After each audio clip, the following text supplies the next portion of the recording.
नमस्कार, मैं जनप्रकाश गौतम और जिसकी सभी को इंतजार था वो गाइडलाइन जारी हो गई गृह मंत्रालय की तरफ से कि देश के अंदर 1 जून या नहीं रहेगा। जी हां, लॉकडाउन तो रहेगा, लेकिन अब इसमें लॉकडाउन की बजाय अनलॉक के 3 स्टेप्स बताए गए हैं। यानी कि जो लॉकडाउन 5 है उसमें जो कंटेमिनेटेड जोन है, जहां ज़्यादा खतरा है, उन्हीं इलाकों में ये लागू रहेगा। बाकी जगहों पर फेज़ के तौर पर 3 चरणों में चीज़ों को खोला जाएगा और पहला फेज़ जो खोलने का है, अनलॉक फेज़ 1, 8 जून से शुरू होगा। इसके तहत जिन चीज़ों में जो सेवाएं खोली जाएंगी उनमें होटल्स हैं, रेस्टोरेंट्स हैं और हॉस्पिटैलिटी सर्विसेज हैं, शॉपिंग मॉल्स हैं, ये सब खोलने की जो इजाज़त है राज्य सरकारें 8 जून से देंगी। यानी कि लेकिन उसके साथ साथ और भी कई गाइडलाइन जारी की गई हैं। पहले इसको समझ लेते हैं कि अनलॉक फेज़ 1 के बाद में अनलॉक फेज़ 2 में क्या होगा। इसके तहत जो स्कूल्स वगैरह हैं वो जुलाई में खोले जा सकते हैं, लेकिन इसके लिए भी विस्तृत जो गाइडलाइन है वो जारी होगी। इंस्टीट्यूट से, स्कूलों से राज्य सरकार इसको मिलकर, जो भी पेरेंट्स हैं उनके साथ मिलकर इस पर चर्चा करेंगे और उसके बाद ही इंस्टीट्यूशंस वगैरह को भी खोलने की इजाज़त जुलाई में मिलेगी। उसके बाद जो तीसरा फेज़ है, इसके लिए जो सेवाएं बच गई हैं, जो कि जिन पर एक तरीके से प्रतिबंध रहेगा, उनमें हैं इंटरनेशनल एयर ट्रैवल यानी कि अंतर्राष्ट्रीय उड़ानें, उसके अलावा मेट्रो का चलना, cinema hall, gym, swimming pool और इंटरटेनमेंट पार्क जो होते हैं, उसके अलावा थिएटर्स, बार और जो ऑडिटोरियम वगैरह है या जो बड़ी बड़ी असेंबली करने की जो छूट थी, उसके लिए थर्ड फेज़ का इंतज़ार करना पड़ेगा। तब तक ये सारी चीज़ें बंद रहेंगी। जैसे कयास लगाए जा रहे थे या दिल्ली के मुख्यमंत्री की तरफ से वादे या दावे किए जा रहे थे कि दिल्ली मेट्रो चल जाएगी, लेकिन मेट्रो नहीं चलेगी और इसको लेकर डीएमआरसी ने भी इसकी पुष्टि कर दी है। अब बात करते हैं कि इस पूरे फेज़ के दौरान क्या क्या गाइडलाइंस इशू की गई हैं और किस तरीके से एक जो पहले था कि 9 बजे से लेकर सुबह 5 बजे तक किसी भी तरीके की गतिविधि पर पहले भी रोक थी और वो अब भी लागू रहेगी। यानी पूरे देश में ये कर्फ्यू जैसी स्थिति होगी। केवल एसेंशियल सेवाओं के लिए ही आप मूवमेंट कर सकते हैं, इस दौरान घर से न निकलें। साथ ही साथ जो नई गाइडलाइंस है उसके तहत और भी कई सारी चीज़ें अब वो बताई गई हैं कि पब्लिक में भी आपको रहना कैसे है। तो उसके लिए सबसे पहले है कि आपको अपने चेहरे को ढकना पड़ेगा, चाहे मास्क से ढकिए या फिर आप गमछे वगैरह से ढकिए, लेकिन पब्लिक में आप अगर निकलते हैं पब्लिक प्लेस पे तो आपको अपना चेहरा ढककर रखना है। उसके अलावा जो दूसरी बात है, जो शुरुआत में ही कही गई थी, पहले लॉकडाउन के टाइम पे कही गई थी कि 2 गज की दूरी यानी कि कम से कम 6 फीट की दूरी बनाकर आपको रखना है। कहीं भी दुकान वगैरह पे आप जाते हैं या फिर किसी और जगह पर जहां अन्य लोगों के साथ आपको संपर्क करना है तो उसके बीच में 2 गज की दूरी रहना जरूरी है। उसके अलावा जो असेंबली यानी गैदरिंग की जहाँ बात जो छूट दी गई है, उसके लिए अब शादियों में आप 50 लोगों तक की गैदरिंग हो सकती है। उसके अलावा जो अंतिम संस्कार के लोग जुटते हैं उनकी संख्या 20 ही रखी गई है और वो भी सब डिस्टेंसिंग यानी कि सोशल डिस्टेंसिंग और जो चेहरे को ढकने की बात है उसके बाद। फिर जो तीसरा पॉइंट है, चौथा पॉइंट है, वो है कि पब्लिक में किसी भी व्यक्ति को, जो सार्वजनिक स्थान होते हैं उसमें उन लोगों को थूकने की किसी को इजाज़त नहीं होगी और इसको एक दंड के तौर पर रखा जाएगा। अगर कोई व्यक्ति पब्लिक प्लेस पर थूकता है तो उस पर फाइन होगा और इसको लेकर स्टेट्स और यूनियन टेरिटरी अपने हिसाब से वो अपने यहाँ ये फाइन कितना होगा, जुर्माना कितना होगा, इसकी जो रेगुलेशंस है, रूल है, वो बना सकते हैं। इसके अलावा जो पान, गुटखा और तंबाकू ये चीज़ें या फिर शराब सार्वजनिक तौर पर पीने पर पूरी तरीके से मनाही होगी, खाने पर मनाही होगी और इसके लिए भी प्रतिबंध जारी रहेगा। इसके अलावा अगर पब्लिक प्लेस की बात की जाए तो सरकार की तरफ से कहा गया है कि वर्क फ्रॉम होम का जो एक कंसेप्ट चल रहा है, ज़्यादातर कोशिश ये की जानी चाहिए कि वर्क फ्रॉम होम यानी कि घर से ही काम करने की अगर लोगों को सहूलियत रहे तो वो ज़्यादा अच्छा है। उसके अलावा अगर जो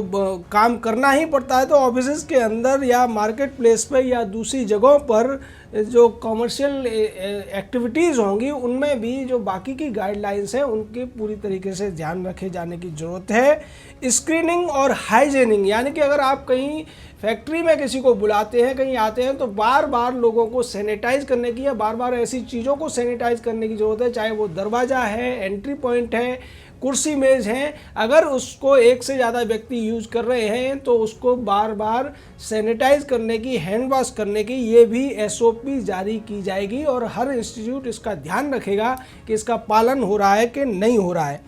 तो इसके अलावा जो एक और बात है कि जो वर्क प्लेस होंगे या जो दुकानें होंगी, जो मॉल होंगे, जो जिन्हें खुलने की इजाज़त दी गई है, उनमें ये निश्चित करना पड़ेगा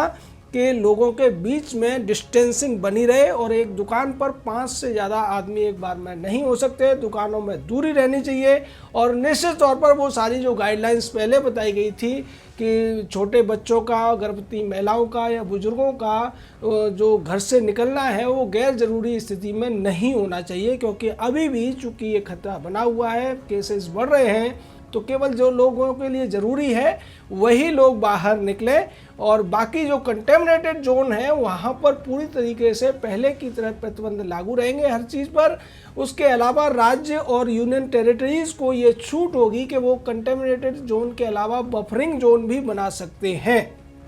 यानी कि कंटेमिनेटेड जोन के आसपास के जो एरिया हैं उनमें भी वो अपने हिसाब से प्रतिबंधों को लागू कर सकते हैं। तो सीधे तौर पर ये फेज आउट करने की कोशिश और दोबारा से ज़िंदगी को पटरी पर लाने की कोशिश अब इस लॉकडाउन 5 में की जा रही है, क्योंकि जिस तरीके से गतिविधियां रुकी हुई हैं, आर्थिक रूप से लोगों को काफ़ी ज़्यादा क्षति उठानी पड़ी है, केंद्र सरकार को भी क्षति उठानी पड़ी है, उसके अलावा अर्थव्यवस्था को भी। लेकिन जिस तरीके से लोग ये मानकर चल रहे थे कि सब कुछ एकदम से खोल दिया जाएगा, ऐसा नहीं हो सकता है, क्योंकि जिस तरीके से मामले बढ़ रहे हैं और रोज़ाना उनमें वृद्धि हो रही है। हालांकि एक अच्छी खबर ये है कि ठीक होने वालों की संख्या भी काफ़ी तादाद में अब बढ़ रही है,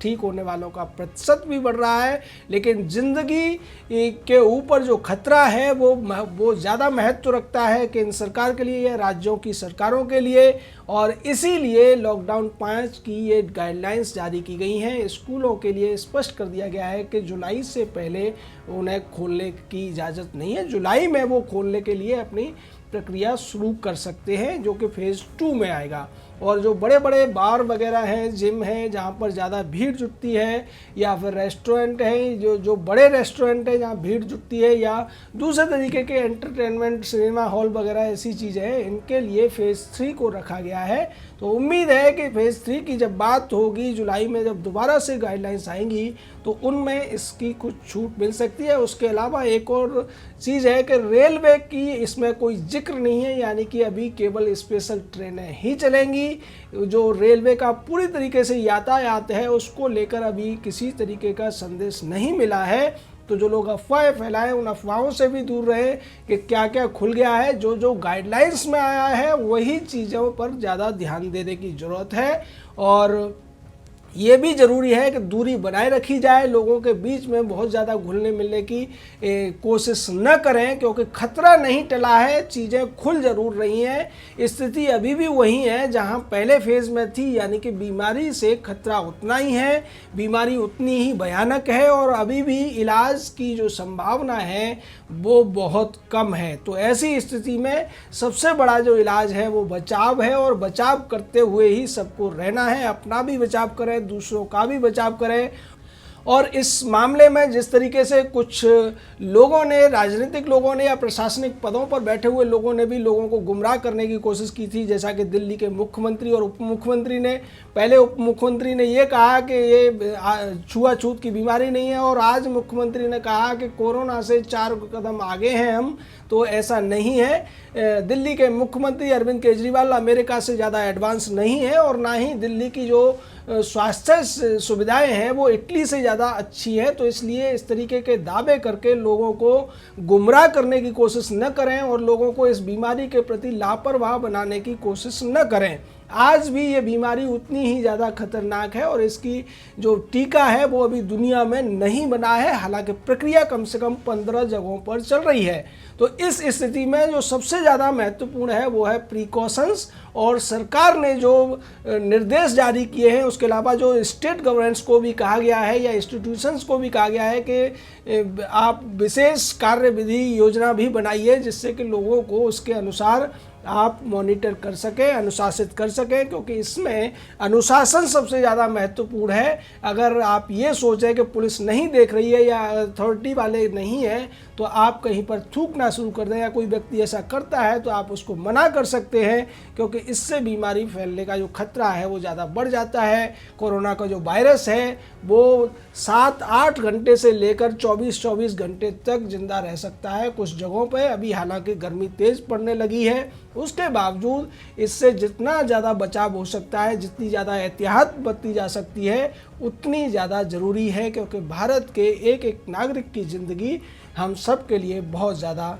महत्वपूर्ण है। जय हिंद, जय भारत।